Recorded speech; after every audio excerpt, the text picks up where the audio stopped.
industry experts from powerhouse brands. Earned Summit, Building a Community by Tribe Dynamics. The 5-year-old is going to follow me, which I asked her, we're going to walk in and want to play right now while I'm talking to everyone. So I told her stay with him so it doesn't happen like in another event that I had to speak. So yeah. Okay, and we're live. All right, good afternoon, everyone. I'm Steph Wissink from Jefferies, and it's my pleasure to be moderating the final panel of the day. We were just talking that we're the last bit of content before cocktails. So if you don't have one, go grab one and we'll get started. But I'm joined by a wonderful group of panelists today. We're going to talk a little bit about innovative manufacturing. We're going to talk about distribution, but ultimately the goal is to give you some ideas around a winning customer experience. So I'm going to ask each of the panelists to introduce themselves, talk a little bit about their company, just help you frame up where they fit into the broader industry mosaic. So why don't I start with you, Allison, and then we'll go to Lorne and Joe. Hi, everybody. I'm Allison Hill, Senior Vice President of Sales and Marketing over at PIMS, Inc. PIMS is a marketing support company. We've been around 30 plus years. We have always focused the business in the recent years on not for sale items, not for resale items, doing customizable assemblies out to the influencer markets, whether that's influencers directly, media types, VPs. We have branched out over the last 3 to 5 years, opening our own warehouses, doing visual merchandising, pick and pack and distribution of all kinds, whether it's wholesale or resale. And over the last 2 years, which I'm sure everyone has seen a bit of a spike in during COVID-19, is our e-commerce. Excellent. Hi, everybody. Lorne, Lucree. I'm the Chief Innovation Officer here at Voyant Beauty. Voyant is the 3rd largest personal care contract manufacturer in the U.S. So we're kind of behind the curtain for a lot of the products that you know and love and use across a lot of different channels. So I lead all R&D and innovation efforts across the U.S. And really we're really shifting our mindset to become much more brand first from just being kind of a technical reactive partner. So partnering with Tribe has been great to kind of put us on that mindset. Okay, I guess it's me now. My name is Joseph Martin, go by the name of Joe. I'm the CEO and founder of Boxycharm. Boxycharm is a monthly beauty subscription box located in the US, in Canada, and Puerto Rico. We are specialized in selling boxes that are all full-size products, a very unique concept that started in 2013, 2014, and that help innovate the beauty industry. We're located in Florida, and shipping roughly about over 1 million boxes per month for members across the United States and Canada. Awesome. I always think it's helpful for the audience to hear about your companies through a story. So I'm going to ask each of you just to talk a little bit about your community, your partners, your stakeholders, how you work with brands to help them build their customer community. So maybe Allison, we'll start again with you. If you can just talk a little bit about, maybe give us a story around something you're doing real time or recently that really communicates how you work with brands. So basically the function of PIMS is to take all of the pain points of a brand or company and try and streamline them, and then be able to fulfill that vision. Whatever their issues are, whatever their concerns are, whatever they want their brand to look like, it is our job to have that come to fruition. So currently, during COVID-19, we have taken a inventory management stance in terms of looking at inventory and reducing footprints for brands that are looking to save money and use products in a more constructive way during this time. So we have been, everybody knows somebody right now who's a frontline worker. Your mother, your sister, your brother, your father. Somebody knows someone who works at a hospital or is an EMT or is at a grocery store or doing something along those lines that are keeping us all going. So for us, we have reached out to partners locally in our area. We are currently located, the warehouse is in New Jersey, and our main offices are in New York City. And we have been having brands literally be able to do donations to frontline workers. Currently, one of the epicenter for the outbreak in New Jersey was at Holy Name Hospital in Teaneck, New Jersey. And we just had one of our largest brands looking to do a product donation to someone on the front lines. So it was our job to help facilitate that for them. So it really kind of puts in perspective where a brand can say, listen, I want to give an experience to someone I don't know that I know is already doing a lot for me. So it gets brand recognition along with the experience of the actual recipient who feels appreciated that they're thinking of them. That's awesome. Lorne, let's jump over to you. Maybe talk a little bit about a recent success story in the context of COVID that showcases the community building. Yeah, I mean, it's been, this past few months have been crazy. I mean, with everything going on, and you know, Voyant is a essential product manufacturer, so we make cleansers and sanitizers. So we have remained open during this entire time, which has been taught a lot of lessons in leading and perseverance, and kind of and taught a lot of lessons in community, right? So our own community, our Voyant community, of those folks that have really stepped up to be engaged, to still come into work. You know, we've instituted social distancing and work from home when we can, but knowing that we still need, you know, these products need to make it to the market somehow. And so really banding together. So that's kind of one, you know, the internal community, it's really been showed kind of the strength. And like I said, we're in no way small, but, you know, it's made it feel small because everybody's really kind of partnered together and made it really feel like a family. But not only internally, but also externally, like our customers really are you know, family to us, and it's really showed throughout this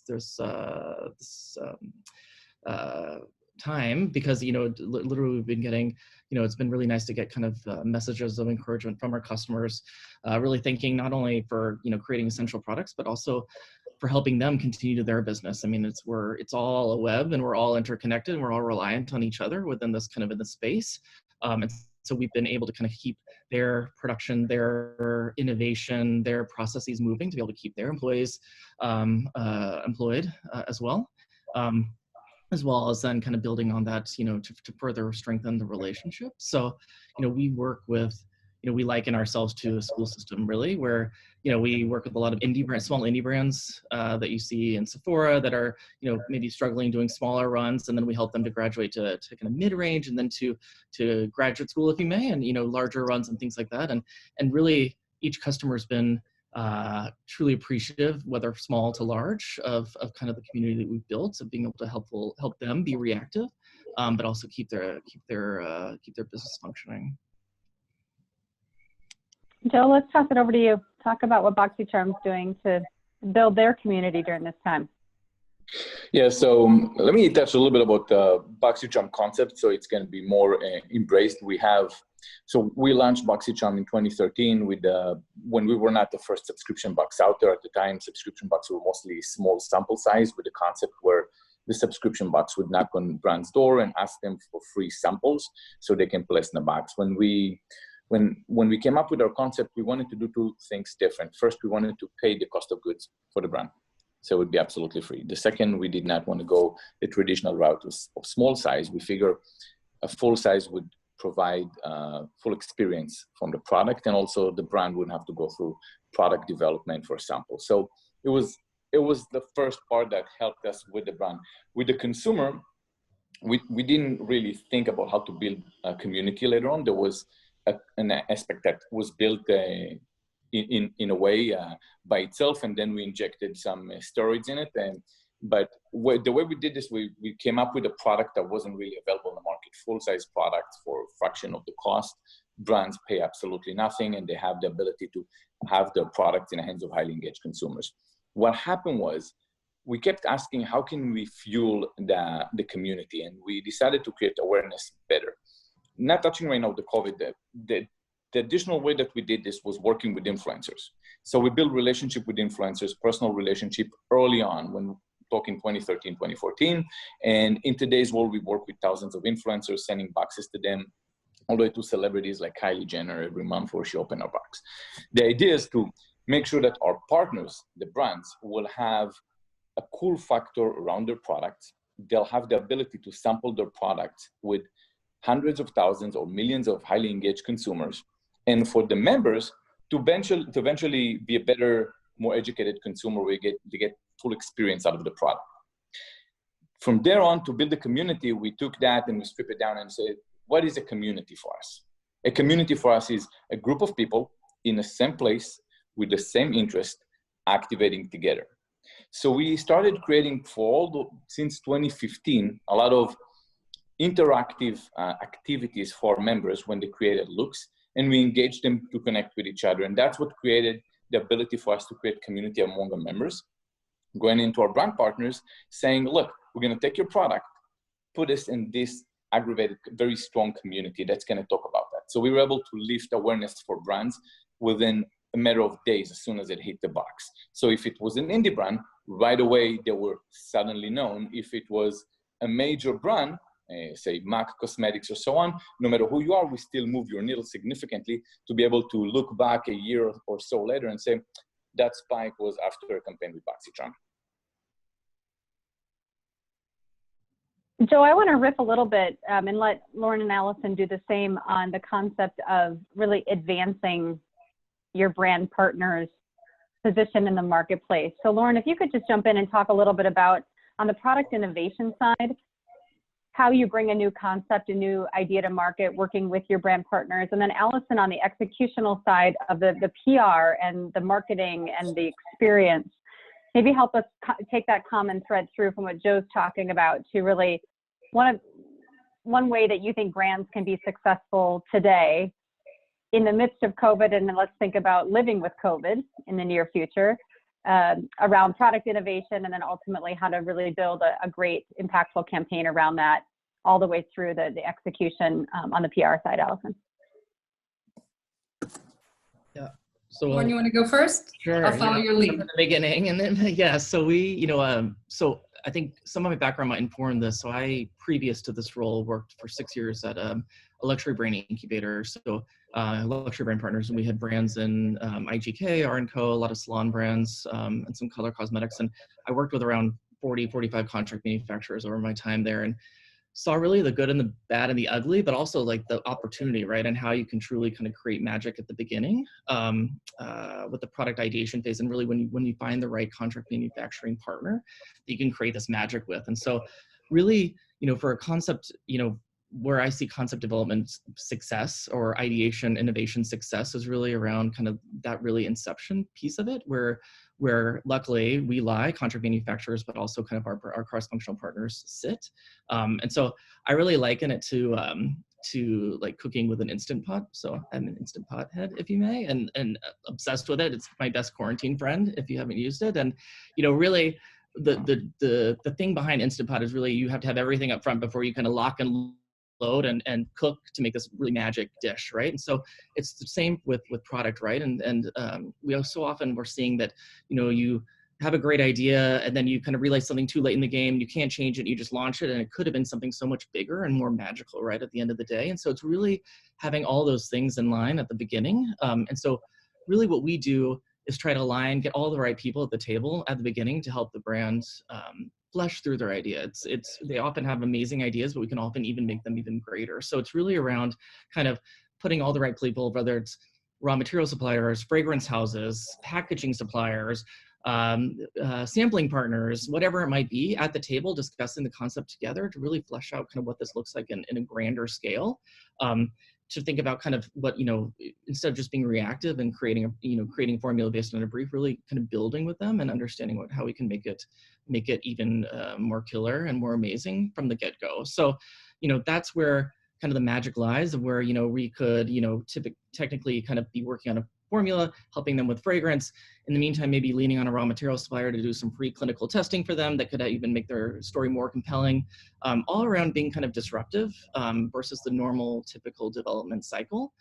And, speaking specifically to COVID, it's interesting because it caused everybody's marketing calendar to go immediately out the window, right? So you saw immediately, it wasn't, soon before we were getting calls every day in and day out for, hand sanitizers, which of course rightfully so, but you think about it, and we're, already thinking about, okay, what's next, beyond just maybe elevated hand sanitizers, but then you're getting into hand care and hand masks, and what does that mean for the body, and what does clean mean anymore? And, leaning on our fragrance houses to understand, okay, what are clean notes and fragrances, and packaging wise, it's direct applicators versus an airless packaging versus, open jars and things like that, and then even working with some partners in terms of sampling, like using copper alloy in stores as a surface material, and coming up and ideating with them on ways that they can further their brands. So that's and Tribe actually plays a huge piece in that, because we lean on that data, looking at not only direct competitors but also complementary. So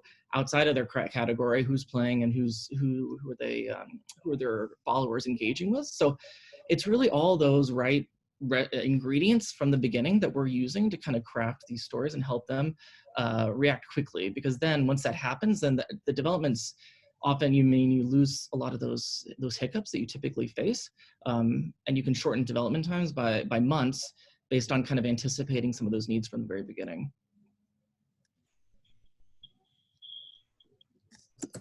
Allison, over to you. Yeah. So in terms of product launches specifically, PIMS is our product. We're a service-based company. So our job is to execute vision. So when a brand, however big or small, it could be a startup brand who is looking to get their product out there, and get some recognition around it, to, the biggest guys doing the very next launch or the very next springtime colors or the very next newest item that they want to get out into the market, into the hands of any type of influencer itself. What our job specifically is in making that happen is taking every single piece and doing all of the thinking that we can on our end to make the job of the person that has to get it out the door, especially for a PR or a marketing department. Your inventory is getting to us last, because it's not the most prevalent for a distribution center to be shipping, right? It kind of falls to the wayside sometimes. And, every single piece that goes into an assembly is important.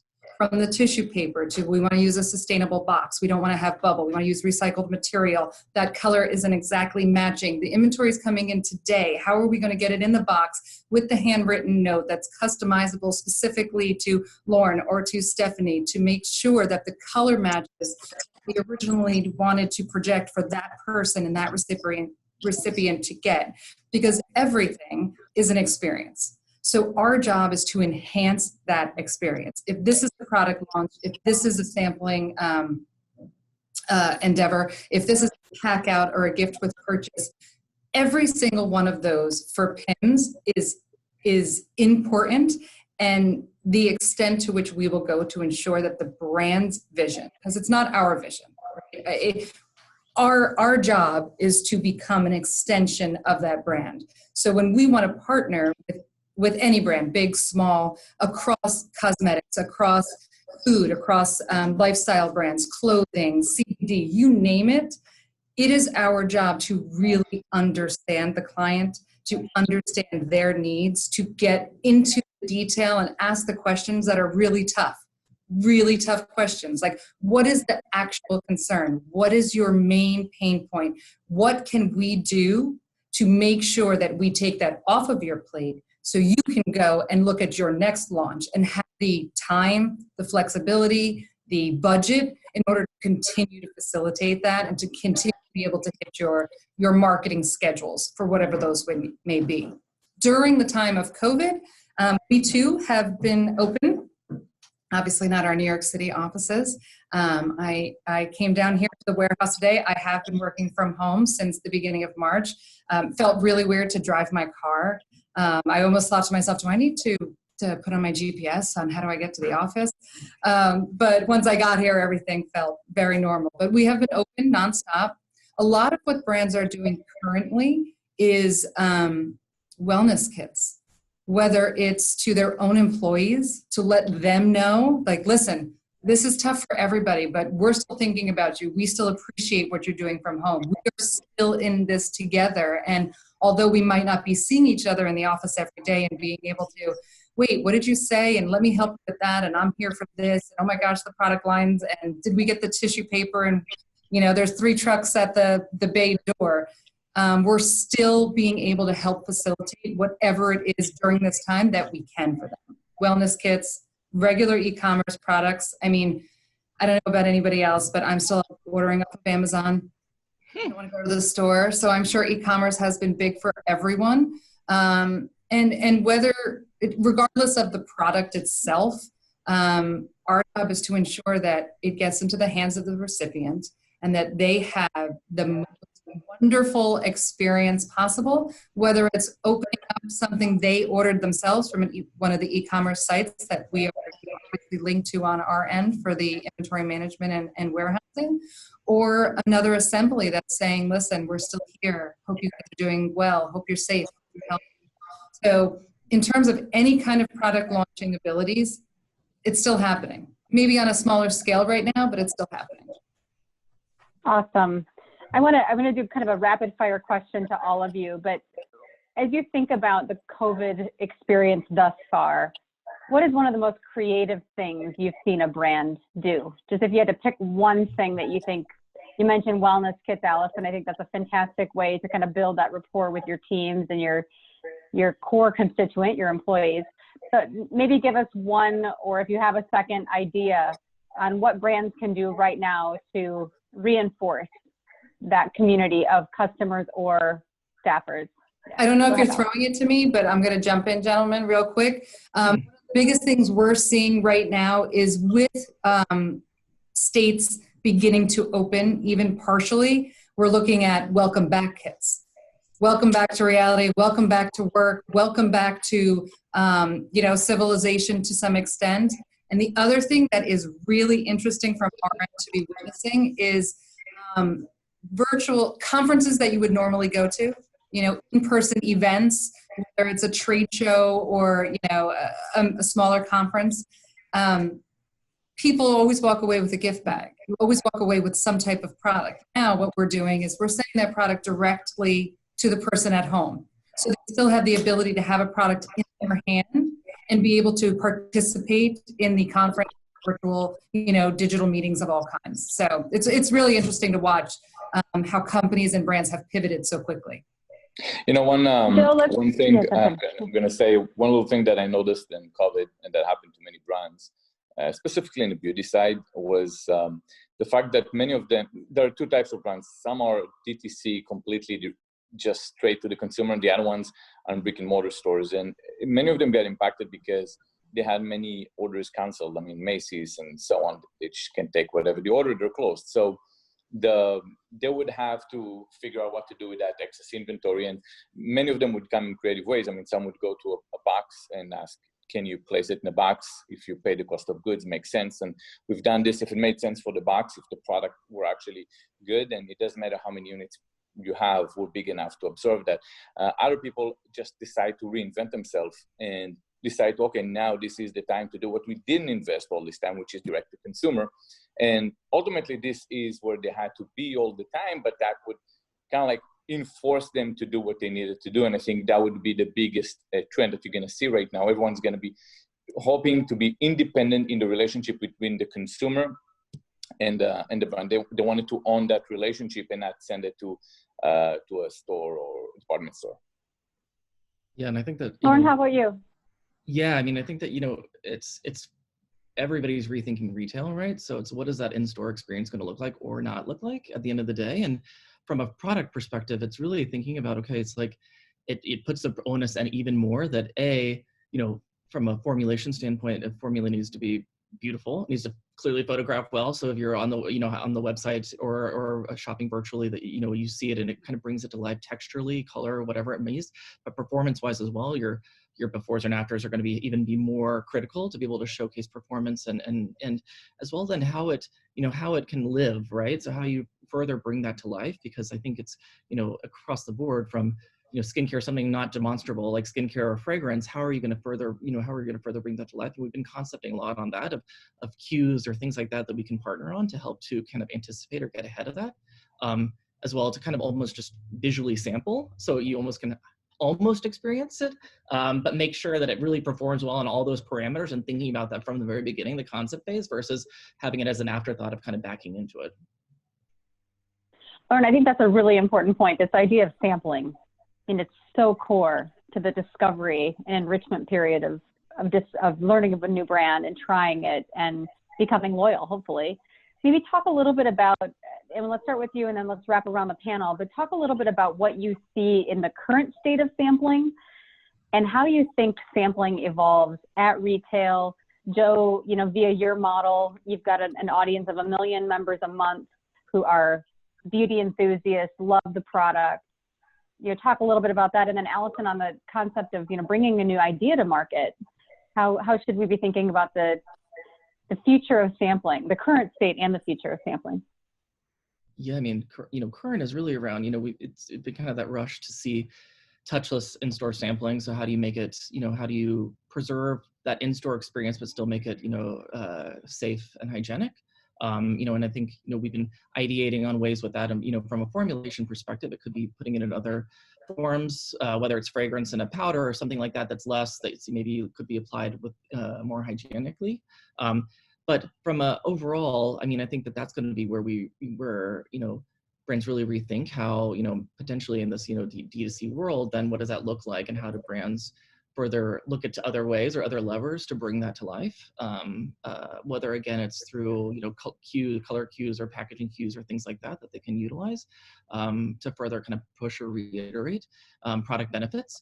I think community, I mean, word of the day here, I guess, is going to become huge. I mean, it already is. Ratings or reviews, you know, you live or die by them, and it's going to become so much more critical to get the right people talking about or conveying the right experience for you and creating those, I think, smaller, more micro communities that you can really trust and believe in, since you won't have that in-store, you know, potentially maybe that in-store experience. But there's also got to be, you know, ways of, you know, it's sad to lose that magic. I mean, myself, I could spend all day in an Ulta or a CVS or any of them and be touching and playing. And it's really, you know, thinking about how do you create that magic at home, you know, or virtually again, and to create kind of that same buzz and same excitement is going to be, you know, critical again. And how do you leverage that? Joe, anything from you on that? Yeah, regarding sampling, I mean, our entire 7 years in business, we're trying to go and like shift the mold and subscription in the beauty industry, specifically for the beauty, but no longer needing to go to a physical place. We can get you all over here, and the sampling is gonna have a full size and so on. So it was, you know, in a way for us, it played to our advantage. Unfortunately, not gonna say that I'm happy about that, but ultimately, what I see is this: when a brand goes direct to consumer, there are limitations no matter how you see it. It is can be always a problem to use complexion as a sample, but at the same, if you're not gonna have already an organized beauty quiz, knowing who the consumer is, placing certain sachet sample or so on, there's always gonna be a certain friction. However, it gets better and better. So between a brand going into already a sampling, letting the consumer know who they are, letting the consumer trust that they can buy a product online from them after they're taking a questionnaire about the complexion or so on, or trying the product. This is the biggest key. When in our world, we're allowing them to do it for no cost at all. So in retrospect, it's helping our situation, because when you still go to a department store, the brand has to pay for the samples. The brand does not give it, they're not getting paid for those samples. It's a free scenario. It's obviously something that everybody wants. Everybody wants to try something before they buy, and we just went in that direction. If you look at the brand right now that understand how to grow in terms of what products do I make and what products do I need to sample, the biggest challenge for them would be their sample. A product that if I will sample, they're not going to go back and replenish for a very long time. You can use pressed on the beauty side, okay, pressed any item for eyeshadow or so on. So they would have that fear. We were able to kind of show that, no, it's not true. If they tried your formulation on an eyeshadow, it doesn't mean they're not going to go and buy another eyeshadow. They will. The makeup lovers would keep replenish even though you provide them a full size. And we were able to have retention with brand partners that saw the retention of brands, of subscribers coming back and buying this from them. So it's going to shift. It was just a matter of time, and I think it just expedite that shift. That's what happened to us. Allison, yeah, maybe talk about how you're thinking about the sampling model, because I know you do a lot of promotional work with the brands, but Yes. sample, you know, We're seeing two ahead. different ways of how sampling is actually being handled right now by brands. And one is they're engaging their clientele, obviously virtually. They're having landing pages where they're going to their sites and it's pointing them to somewhere else to go and put in some information, gather information on that user. We're seeing it primarily right now very well with skincare. Where their landing pages are directing them to a site, and really they put in a little bit of information. The brand gathers that information, houses it, obviously, and then you have this listing of 12,000 a month, 15,000 a month, 25,000 a month, where you're sending out a sample packet, right? We also see on the e-commerce side, in order to continue that customer to come back and buy something, we have one that is a prebiotic. And they're actually giving a tiny vial sample of their next flavor that's coming out. So if you're already liking this product, here's the next thing. So you're getting that with every single purchase, it's included. So it's enticing them to continue, go back to my website, go back to my e-commerce site, go back, and if you order something, you're going to get something else with it that is hopefully going to pique your interest. And as we gather information on you, and meaning we understand what you, the customer, is looking for, whether, in terms of flavors, if you're looking for notes that are fruity or more vanilla-y or more earthy, they're gathering that information and being able to really target that market, and create, and go, this circles back, and be able to create new formulations, to be able to get into Boxycharm's box, to be able to, come full circle and use each one of our different services to really continue to foster, your business. And one more. I think that's really insightful. Go ahead, Steve. And just as I think it hasn't been unlocked completely yet, but I think the AR, the UCAMs of the world is going to be, when they unlock being able to, show skin and hair transformation. I mean, that's going to be huge, and I think that's where it goes back to, as much clinical, hair never used to be that clinical, nor, and skin is, but, not everybody does all the clinical testings and doesn't want to, because their brand often doesn't play in super techie or super scientific potentially, but that data is going to become so much more valuable to be able to show, the overall glow, or how ends are transformed, or whatever it might be, in a, something not as demonstrable, again, as color or hair color, but something to show those subtle effects of a skincare or a hair treatment regimen.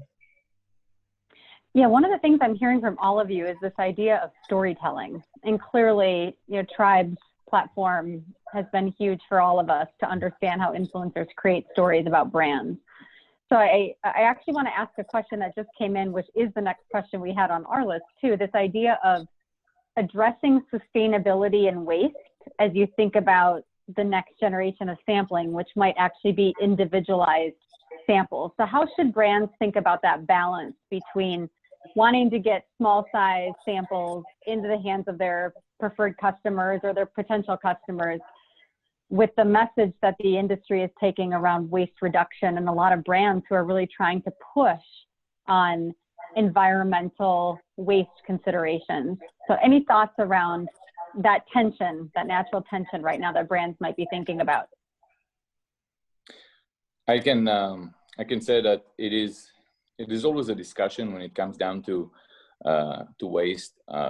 Obviously, when you do full size, there's no waste. You're using full size, but it is what it is. Products are going to be in the market. We actually had reduced the size of our box. We used to have a box within a box back then when we started, but I will be honest, we didn't do it for waste purposes. It was just to reduce the weight of the box so we can pay less in shipping and then introduce better products in a box. It did help. In my opinion, it's very similar to, say, clean products. There is that movement, but it's not big enough. It makes a lot of noise, but it's not big enough to actually move a big tanker. It's not going to necessarily, people would still want to cater for the better products out there. There'll be that community out there, and I'm sure that there's going to be those who are going to create products that are niche for them, but at the same time, we're recyclable and usable. I do see it already. It just, if the cost of good is going to reduce, is going to help. If you'll have a product that's going to be used by biodegradable paper, and right now the cost of good is going to increase in $2 over or so on in 20 or 30%, it might be a problem to sell, and that's not going to scale as much. If they'll reduce the cost of those products, you will see it more and more in the market. So I think it's a kind of like in a macro, how many people are going to produce it? If it goes to a box and the box wants to do it, then all of a sudden you have 1 million units being manufactured or 2 million units, and it goes more and more. It's just a commodity. Once it turns a commodity, you're going to start seeing reduction in cost, and you'll see it as part of what we have in our stores, and everyone's going to accept to see that. Lorne, why don't you take that one too? Talk a little bit about the waste and the environmental. I know you're from concepting. That's a really important topic. Yeah, I mean, we just put together a full proactive presentation on kind of within this whole space, and because we're looking at powders and solids and all these things from a formula perspective that are that's eco-friendly or more sustainably minded. And part of that whole exploration was around packaging materials. And I mean, it's come a long way in terms of what you can do, and it's interesting to see. I think there's from a sampling opportunity, there could be it's just thinking differently about how and what you're sampling in. And so we're seeing, a lot of glass, while it might not have the best carbon footprint, it's definitely something that can be reused and upcycled for something else. So if it was something else that you could reuse as a travel good to go or whatever it might be. From a form choice, really it's around, we're looking at interesting, it might, sometimes I guess, genius comes out of these terrible situations, and it might spur folks to look at other forms that they might not have typically looked at. So, I just saw a jelly serum that just launched, and it's just a solid serum that, could be wrapped in paper and doesn't need a full potentially, plastic component or things like that, or less waste. We're exploring dissolvable pods, so like Tide Pod technology that we have access to and capabilities to formulate for. That's zero waste at the end of the day versus whatever you can ship it in as a secondary. So I think this will force again, all going back to the beginning of the concepting and really thinking through all of this to, again, how is it going to be sampled and what does that look like, and making potentially more eco-friendly, sustainable choices, knowing that your sampling campaign is now going to be 20 times more than you ever thought it was going to be, because you're going to be sending it out to so many more. What does that look like, and how can you put your best foot forward there? Allison, before you jump in on that, I just want to make everybody aware that you can ask a question via Zoom. There's a Q&A function at the bottom of the screen. So if you have a question you want us to ask, just please pop it into that Q&A function. Allison, back to you on sampling and waste and sustainability. Yeah, so everything we use here at the warehouse is made of recycled material. I think it gets really interesting when you see brands trying to reduce their own footprint. Obviously, we are a warehouse. We work in a warehouse. It's very difficult to be innovative in finding ways to reduce overall our carbon footprint, but it is something we take really seriously. We have meetings on it a lot.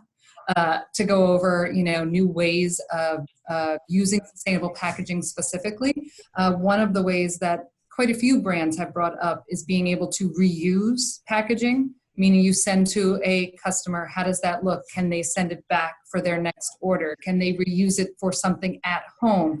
How do you take on that return? Is there a different process for that RMA than it would normally be? How is it disposed of if it's just sent back because they don't want to be recycling it or disposing it at their house? And how do we take that on? And what does that cost look like for us? And what does that cost look like for a brand? But, overall, the sustainability question is probably in every single, we call it production job, although we're not actually manufacturing or producing, or assembling of any kind. It's called production for us. So it's something that we address quite frequently with brands. Specifically when you want to, I just got a water bottle in the mail. I ordered a water bottle.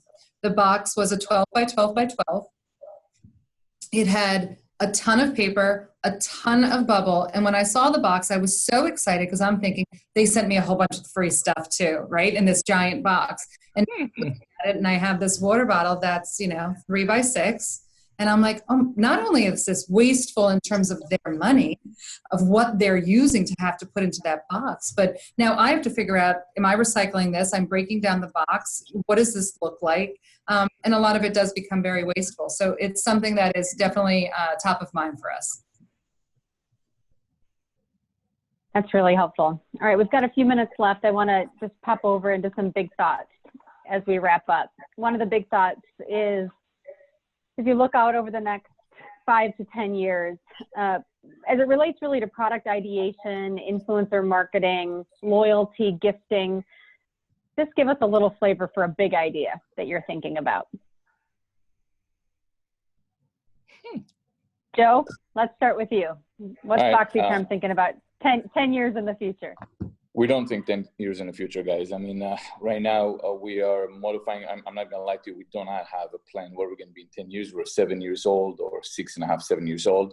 To be honest with you, we do think about the next idea. And I think it's a communication. It's many things, but the one thing for us is we think about the communication with the client and the product we give the members. Okay, we want to make sure that we build membership value around whatever we offer. So right now we provide a box, and we have e-commerce stores, and we have a couple other features. But the communication with the members is very important. So if we look at the community front, and we think about how can we make sure that we do better next year than what we did this year, you have to kind of like think about how do you communicate with the client, and it goes very tactical from there. Ultimately, I would say this: everyone asks about our influencer marketing will stay a thing in the future. Is it going to stay the way it is? And I can say, in my opinion, that I don't think it's going to go back to TV and magazines. That's one thing. I think that it's going to stay platforms, social media platforms. I just do think that every platform eventually start materializing with more and more, like it gets old and then it moves to another platform. So you'll see Facebook turn out to be for the older people, and then moves into Instagram, and then you'll see TikTok and so on. So it's important to stay tuned into that until something else is going to come along. Influencers will be the future. It's not going to go anywhere. Not for a while. It might change in the future, but I think it is what it is. And it's probably where you have to consider about your members as your micro influencers. As you do that, that's obviously where you have to stick. I don't think anything else is going to change from there. Just make sure you speak the language of each platform, the current ones and the new ones to come. Understand the way to communicate on those platforms. Everything else is going to be about product. Product has to sell. One thing that have shift that is no longer going to be relevant, and it's not relevant anymore, is location. It's probably not going to be a thing for many people unless you're a restaurant. So if you're in a community that is direct to consumer, make sure that you connect with your members directly and do it in the more efficient way every year. Make sure that you improve that. This is how we think. We don't have a 5-10 year long-term plan. We work on what we are right now. It's very hard to predict. It's been moving so fast in the past 10 years. No one has envisioned where we are going to be today. So I'm just not trying to take 10 years bet. I'm going into 12 to 36 months out. Lorne, let's jump over to you. We'll wrap up with Allison. Yeah, I mean, I think, if nothing else, this last month and a half, 2 months has proved that, that the world now, who knows? And Joe, I agree. I don't know how you can even, I remember the years when I was in marketing and thinking about a 3-year plan. And I mean, good God, who would ever have it? Who the hell knows, right? Yeah, come on. Yeah. Anyway, I think about, the next 5 years, and I mean, from a contract manufacturing partner point of view, of a formulation point of view, I think where I see us is a continued disruptive development and further pushing it and really becoming, I hate to say extension, but more so like a consultancy for brands, because I think they're so focused on what they do best, and really that is brand building and engaging influencers and doing marketing and sampling campaigns and all those things that they know and love. And what we're finding is they're starting to kind of outsource and farm out more and more of the ideation, the product development to folks like ourselves that are welcome it and are building teams around that to support it. So where I see it going is really us being that consultancy and weaving in other partners like fragrance houses, like packaging suppliers, like raw material suppliers to further add color to that, to kind of set up this kind of complete, again, one-stop shop for product formulation and development.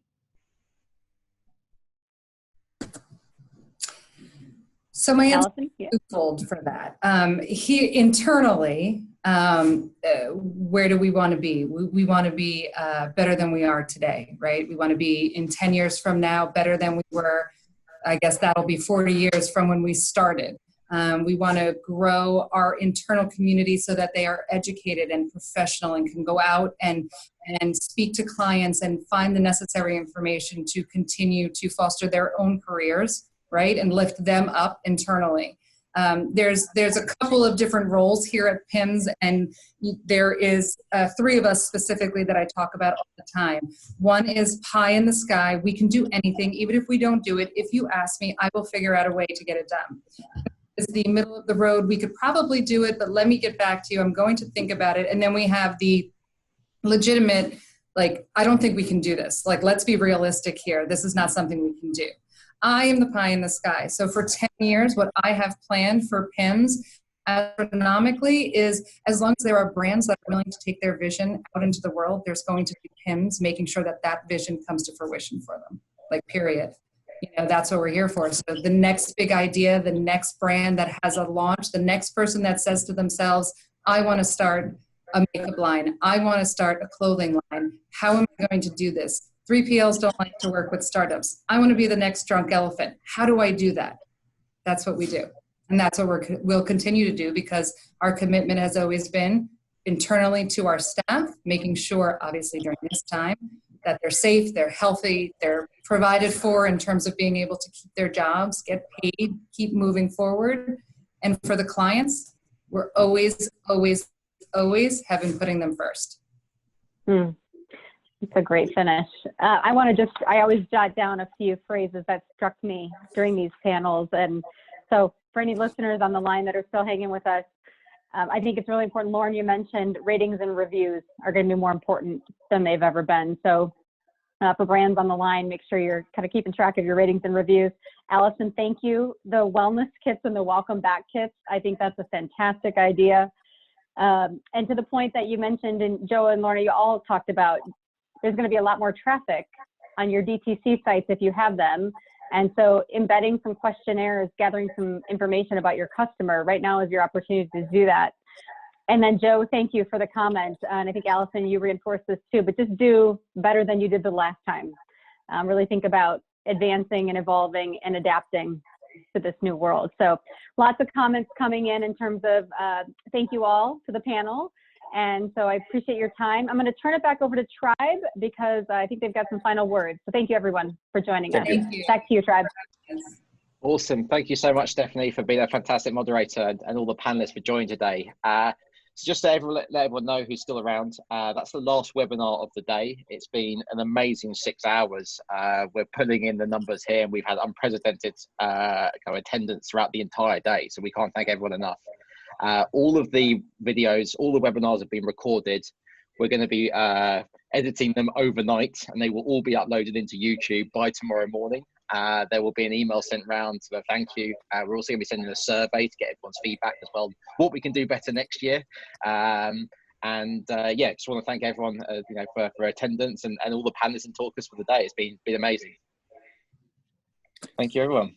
Thank you very much. So much. Bye. Thank you. Bye, guys. Stay well. Bye-bye.